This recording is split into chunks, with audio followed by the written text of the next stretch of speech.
శ్రీమాత్రే నమః. కార్తీక పురాణము 25వ అధ్యాయము. దుర్వాసుడు అంబరీషుని శపించుట. అంబరీష, పూర్వజన్మలో కించిత్ పాప విశేషము వలన నీకీ అనర్థము వచ్చినది. నీ బుద్ధిచే దీర్ఘముగా ఆలోచించి నీకెటుల అనుకూలించునో అటులనే చెయ్యుము. ఇక మాకు సెలవిప్పింపుము అని పండితులు పలికిరి. అంత అంబరీషుడు, ఓ పండితోత్తములారా, నా నిశ్చితాభిప్రాయమును ఆలకించి వెడలుడు. ద్వాదశి నిష్టను విడుచుట కన్నా విప్రశాపము అధికమైనది కాదు. జలపానము చేయుట వలన బ్రాహ్మణుని అవమానపరచుట కాదు, ద్వాదశిని విడుచుట కాదు. అప్పుడు దూర్వాసుడు నన్నేల నిందింపడు. నా తొలి పుణ్యఫలము నశింపదు. కావున జలపానమొనరించి ఊరకుందును అని వారి ఎదుటనే జలపానమొనరించెను. అంబరీషుడు జలపానమొనరించిన మరుక్షణమే దూర్వాసుడు స్నాన జపాదులు పూర్తి చేసుకుని అక్కడకు వచ్చెను. వచ్చిన వెంటనే ఆ ముని మహారౌద్రోకారుడై కండ్ల వెంట నిప్పులు కక్కుచు, ఓరి మదాంధ, నన్ను భోజనానికి రమ్మని నేను రాకుండానే నీవేళ భుజించితివి? ఎంత దుర్మార్గము, ఎంత నిర్లక్ష్యము, ఎంతటి ధర్మ పరిత్యాగివి! అతిథికి అన్నము పెట్టెదనని ఆశ చూపి పెట్టకుండా తాను తిన్నవాడు మలభక్షకుడు అగును.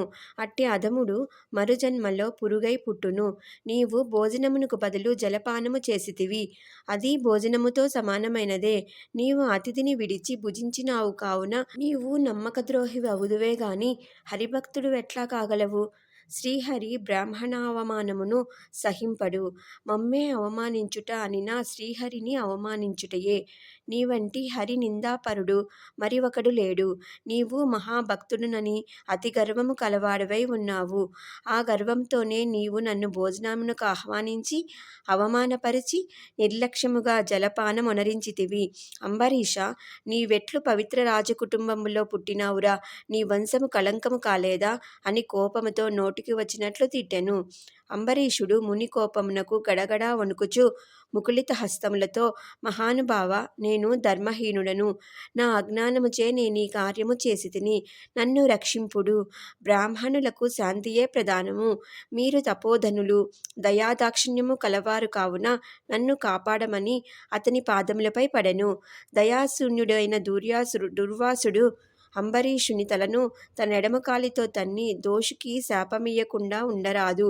నీవు మొదటి జన్మలో చేపగాను, రెండవ జన్మలో తాబేలుగాను, మూడవ జన్మలో పందిగాను, నాలుగవ జన్మలో సింహముగాను, ఐదవ జన్మలో వామనుడుగాను, ఆరవ జన్మలో క్రూరుడుగాను బ్రాహ్మణుడుగాను, ఏడవ జన్మలో మూఢుడవైన రాజుగాను, ఎనిమిదవ జన్మలో రాజ్యము కాని సింహాసనము కాని లేనట్టి రాజుగాను, తొమ్మిదవ జన్మలో పాషాండ మతస్థునిగాను, 10వ జన్మలో పాపబుద్ధి కల దయలేని బ్రాహ్మణుడుగాను పుట్టెదువుగాక అని వెనక ముందు ఆలోచించకుండా శపించెను.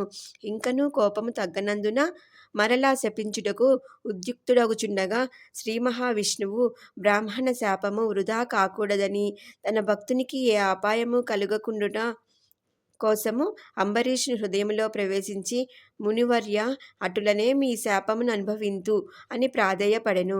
కాని దూర్వాసుడింకనూ కోపము పెంచుకొని శపించపోగా శ్రీమన్నారాయణుడు తన సుదర్శన చక్రమును అడ్డుపెట్టెను.